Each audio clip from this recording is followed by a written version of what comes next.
जलजीवन mission अंतर्गत डहाणू तालुक्यातील सुखडआंबा शिरसोनपाडा येथे पाण्याच्या टाकीचा स्लॅब कोसळून 2 मुलींचा दुर्दैवी मृत्यू झाला होता।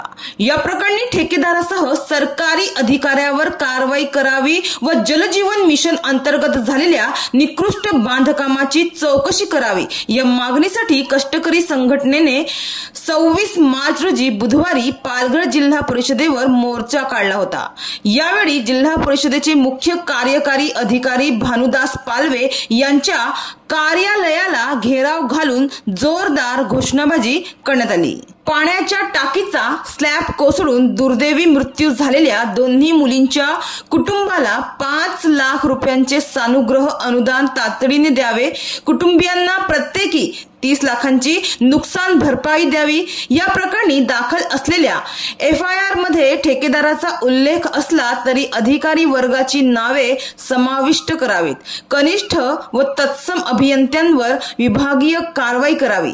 सुखडआंबा गावाच्या तिन्ही पाण्याच्या टाक्यांचे स्ट्रक्चरल ऑडिट करावे। हे ऑडिट IIT मार्फत करण्यात यावे। जलजीवन मिशन अंतर्गत झालेल्या सर्व कामांचे ऑडिट करण्यात यावे। तसेच जलजीवन मिशनच्या बांधकाम व आर्थिक घोटाळ्याची जिल्हाव्यापी चौकशी करून त्याचा तसा अहवाल सादर करावा अशा मागण्या यावेळी मोर्चेकऱ्यांनी केल्या। डहाणू तालुक्यातील चढणी ग्रामपंचायत हद्दीतील सुखडआंबा शिरसोनपाडा येथे जलजीवन मिशन अंतर्गत बांधण्यात येणाऱ्या अपूर्ण पाण्याच्या टाकीचा स्लॅब कोसळल्याने 2 विद्यार्थिनींचा दुर्दैवी मृत्यू झाला होता, तर या अपघातात एक मुलगी गंभीर जखमी झाली होती।